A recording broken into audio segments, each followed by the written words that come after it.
Great. Well, welcome back. The next session is on coming out in the C-suite. And the starting point for this is the observation that only one Fortune 500 company, although it's the biggest one, Apple, currently has an openly gay CEO. Yay, Tim Cook. But why is it that it's only one? Because there must be more LGBT CEOs out there. So I'm joined by two not Fortune 500 CEOs, but two CEOs, both of whom are openly gay. And they are Trevor Burgess, who's the chief executive of C1 Bank, and Robert Hanson, who's the chief executive of John Hardy and was previously the CEO of American Eagle Outfitters. So please welcome Trevor and Robert.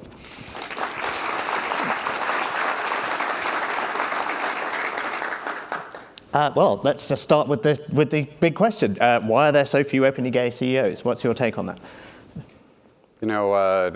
When I took my company public in August of 2014, I became the second openly gay CEO of a public company. Tim Cook was third. I remind him of that.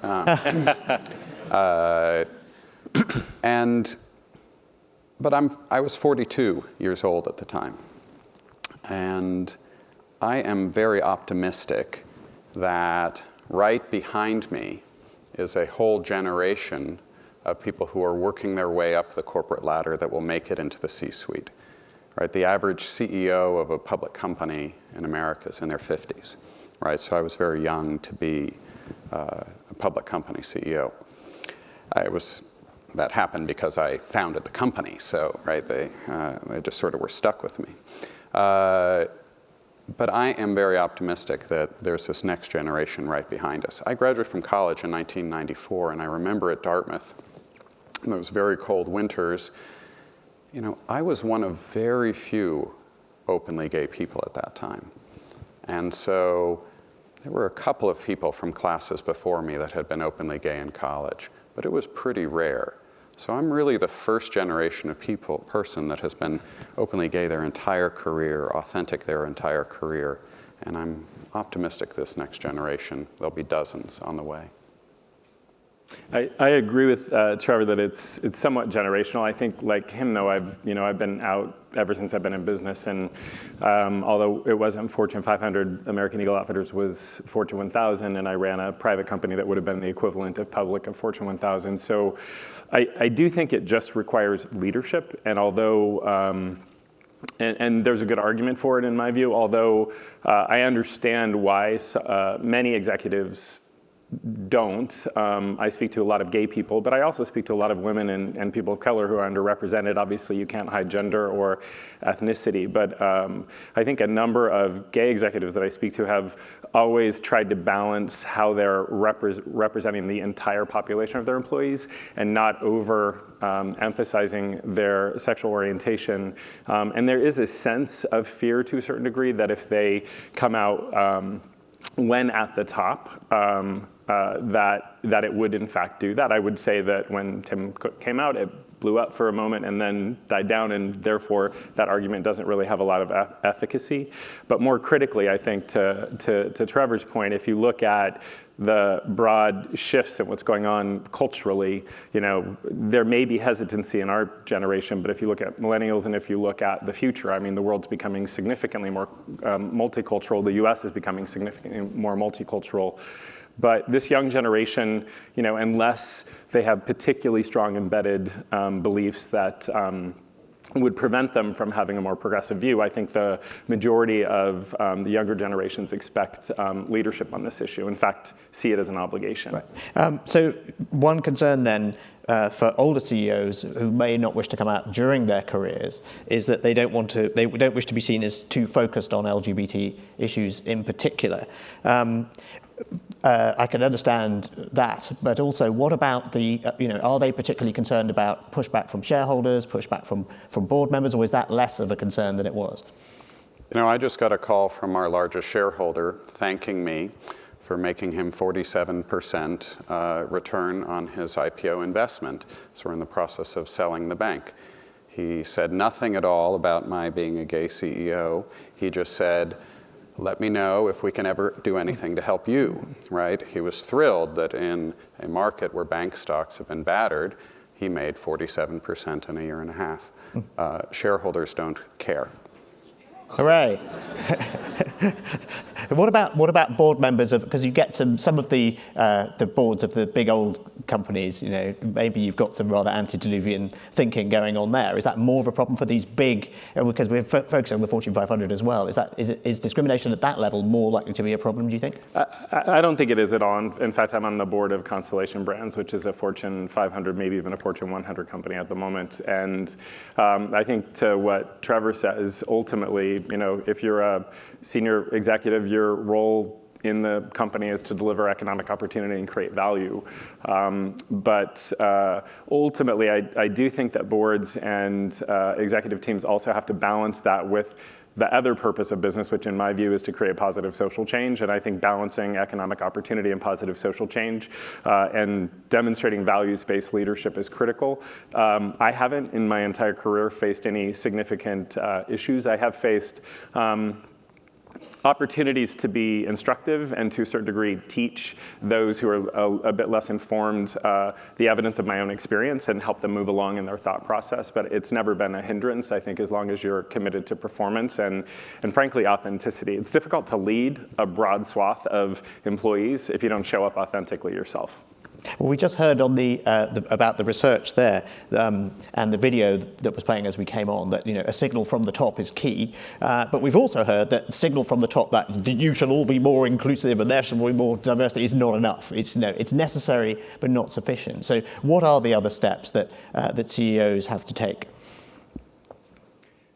I think a lot was covered there. You know, you have to take active steps to basically demonstrate your own leadership. I've throughout my career made a strong effort to engage the employee base that worked with me by being involved in the social causes that are critical, especially to the LGBT community, but to support the advancement of a lot of the LGBT employees that I've worked with. But in addition to that, I've counterbalanced it with focus on other areas, depending on what the social responsibility focus of the different organizations I was helming were focused on. So I think that's critical, the visibility of it.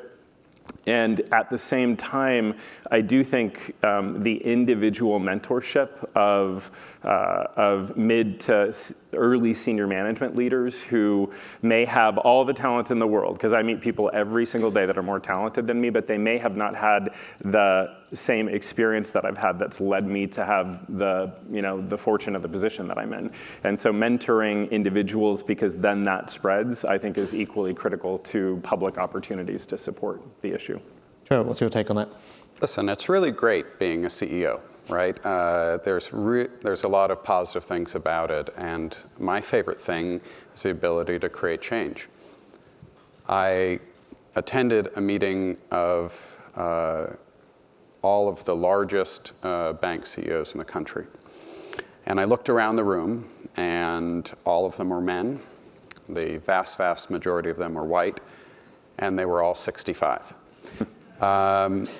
And the discussion really centered around why America didn't like them, right? Why was it that Americans really didn't relate to banks and why banks were always getting beat up?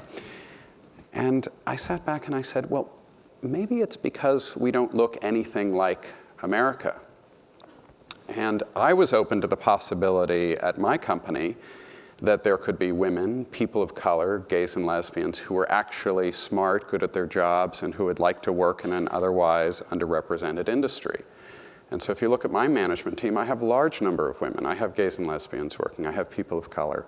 It looks nothing like a standard bank leadership team, and I really think that that's part of the reason for our success. And I would just build on that point because I think it's the most critical point, which is in the end, there's not as much hard data to substantiate this, but I think it's just intuitively accurate. You know, if you reflect the populations you serve, if you show up authentically, if you lead with values, in my case, I focus on integrity and courage and originality and empathy. And if you're creating that environment based on how you show up as a leader, and you're able to draw talent from all swaths of culture, you're going to bring forward a much more interesting talent base and a much more interesting dialogue to create innovation and ultimately value. And I think that's proven in most cases in the businesses that I've run. Globally as well. I think it's a little bit easier to have this conversation within the US, and probably Europe, it's a little more difficult to have the conversation in the balance of the world. So that is the classic case, pro-business case for diversity and inclusion. And you're saying that totally aligns with your experience. And one of the, I think, as well as there's the creativity argument, there's also the recruitment. So you've both personally found that recruitment is easier when you demonstrate a greater commitment to diversity and inclusion. Absolutely. I have fantastic people working in my organization that never would have worked for a community bank before, that never would have worked in banking before, if it weren't for the fact that I was there and authentic and passionate about who I was and about doing the right thing. That is absolutely day one, and it's been critical to my success for my shareholders. I was listening to one of the conferences earlier on marriage equality, and I think just, I sort of signed on to and sponsored the amicus brief that Levi's put forward to the state of California, arguing the business case for marriage equality in California. And ultimately, if you're basically saying to any portion of the talent base that they're not fully appreciated within a culture, you're limiting your access to the best talent in the world. And I think by being much more open and frankly, for the generations that are coming up, not demonstrating that's going to be a significant impediment. So the business case is pretty obviously there. I just think that it's certain, probably our generation, and I mean, he's a bit younger than me, so I should say my generation, not Trevor's generation, and those that have come before me probably have to show more leadership on this issue in order to accelerate the change, because the power is still controlled by a very, very narrow group of generally straight, generally older, generally white men in this country. Right. One of the things that we will hear about earlier on was, the disunited states of America. The fact that even within the US, there's still, a lot there's still a fight to be won in many of the states. What's your experience of this geographical differences of acceptance of gay CEOs? So my company's based in Florida, where it's still legal to be fired for being gay.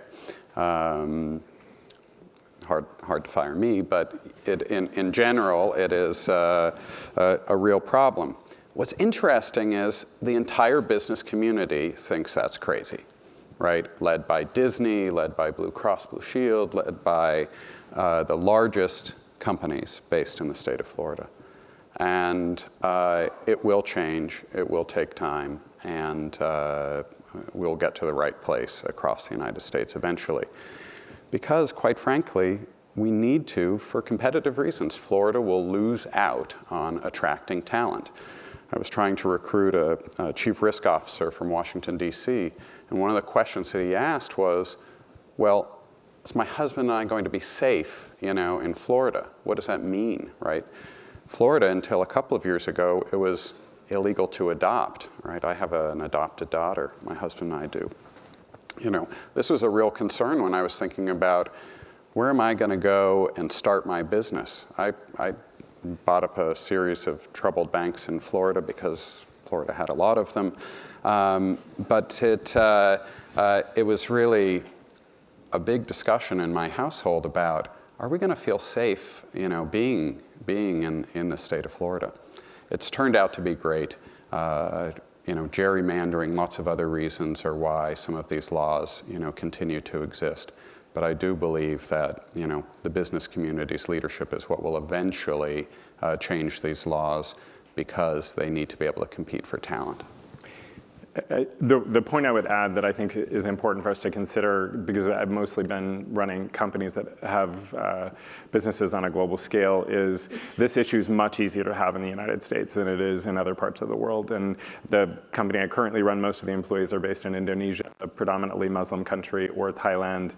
Prior to that, the largest growth opportunity was outside of the United States. One of the most interesting conversations I had about this topic was in Kuwait at our distributor's house right next to the kind of compound of the royal family, and that was at the time when all the nonsense was going on in Kuwait and Russia relative to LGBT, even entry into the country. Ultimately, I come back to the point, which is leadership's required, and if you aren't willing to show up, we're not going to demonstrate what's required to make progress. But if you do, I think ultimately it comes back to talent and performance and the behaviors required to bring the best out in people. And everybody signs up for that. Even my most conservative clients on the global stage have done that. And employees increasingly in more conservative cultures, let's say Indonesia, Thailand, are willing to engage in conversations on this topic, whereas before they wouldn't have in my company, but because they see how I represent myself to them and how I'm curious about them comprehensively as well. It makes the difference. We're all human beings in the end. On that question of leadership, is it fair to say that business lags behind other institutions like sports, like politics, like broadcasting, even the armed services, in supporting self-identified LGBT leaders? Do you think that's it is the case that business is behind? I'll jump in on that one because I wrote about it and I think it is. Yep. I think it's a shame that you see leadership in the government, the military in particular, and professional sports taking a stronger role at the most senior levels to advocate. Why do you think that is? To be honest, I do think it has been rooted in fear. Trevor was right. Tim Cook came out after, Trevor came out after, I came out after, a number of other executives without his stature came out and wrote about it. And it was becoming a more popular dialogue within business culture. And to me, to a certain degree, I really appreciate what he did, but I also think it was a shame that it took that catalyst event to generate that response in him. I do think it ultimately comes down to us just stepping up to the requirement. Because in the end, if you demonstrate it yourself and you're able to attract the right talent and you're demonstrating the right values-based behaviors, you're going to win. Do you want to comment on that, Trevor, before we go to questions? I think most people in this room know CEOs who may be openly gay in their personal life, but who are not openly gay publicly. And I'm going to leave that up to them to make that personal decision. But I do think, and I do know from my own experience, that I think greater success can be had when you're authentic. And I really don't think at the end of the day it matters one bit. What matters is performance.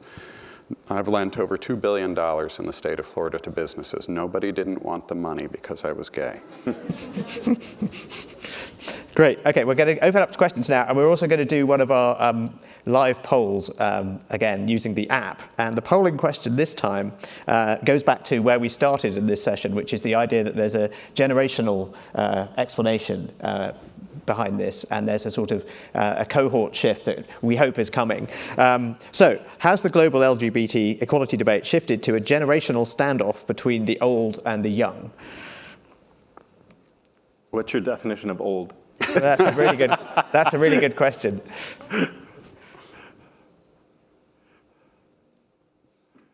And that's counting down, and again, I think we'll be able to see how your answers compare with the answers of the Twitter sphere, that incredibly well-known and incredibly perfectly balanced polling system. Here we go. Yeah, it's basically demographic is your view. Do we know what the Twitter version of that answer was as well?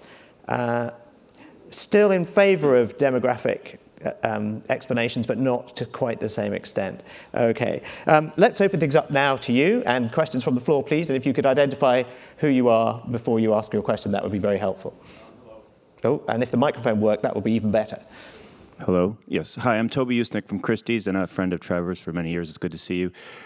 Question for both of you. Trevor, you talked about the shareholder and optimizing those returns. I'm really curious to hear from both of you about the role of private equity and how we could, if in fact we should, how we could leverage their role more, because they seem to be more and more influential in all these great brands that we know and are discussing today. you should lead with that.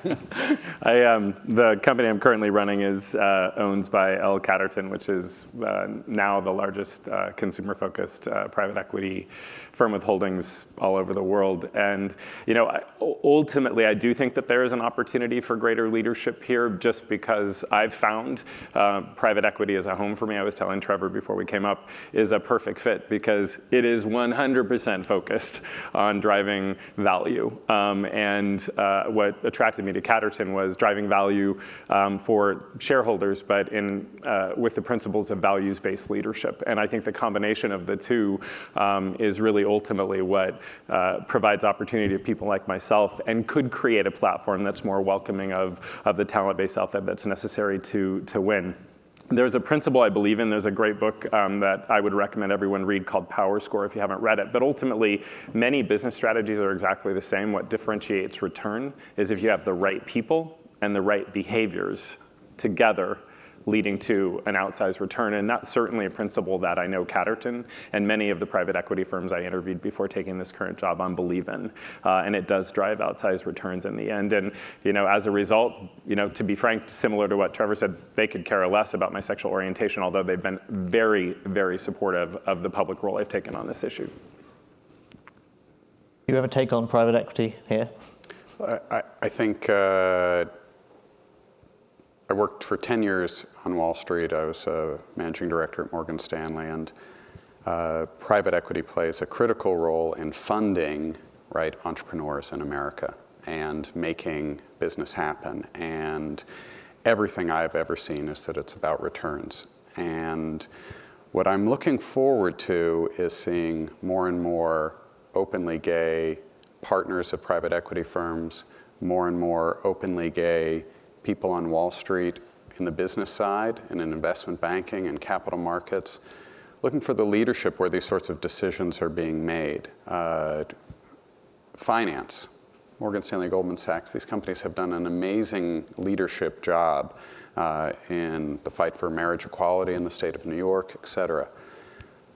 But it's hard to find on the business side of the house, a representative number of openly gay leaders. And I'm, again, optimistic about the next generation, but there is some mix. When there's a lot of money involved, people get scared.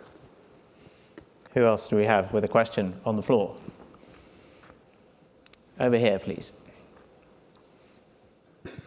My name is Jim Olson. I work for Avanade, which is a consulting company where the connection between revenue and getting the most out of your people is very tightly held.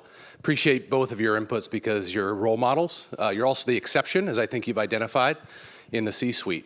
And I wonder what input you would have for people who are in business, maybe some of those other bank leaders that you described, Trevor, to be a bit more outspoken on this topic and be a bit more inclusive, specifically for LGBT. Let me give you an example. In the women's agenda or in gender diversity, Emma Watson is a goodwill ambassador at the UN, and she's very loudly championing the he for she movement, having men speak out on behalf of gender diversity and women's issues. How important do you think that is on this topic for the LGBT community and those who aren't self-identified but are strong supporters of LGBT to be more vocal?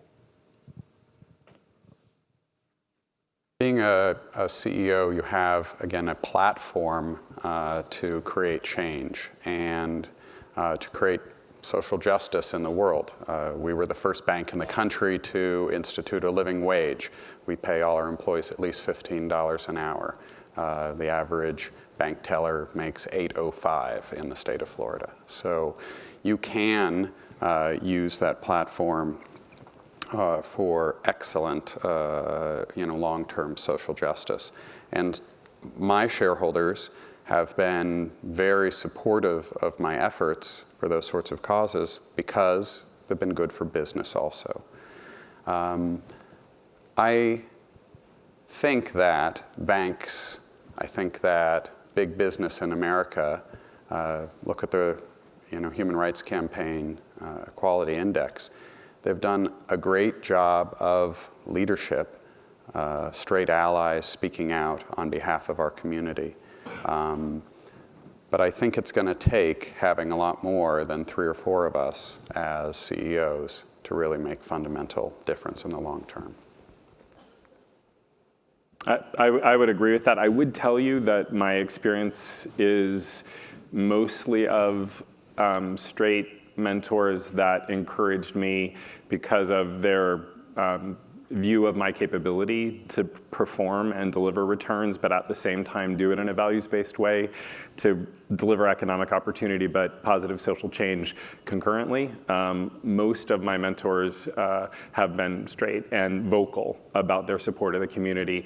Look, I'm blessed, San Francisco, white, male, I had a lot of benefit that I didn't create that led to that result. So I do think it requires stronger leadership from us, but also the community at large, especially in communities that are less favorable on the issue. I mean, gay social rights or LGBT social rights can still be quite an incendiary topic in so many places, and it just requires a respected leader.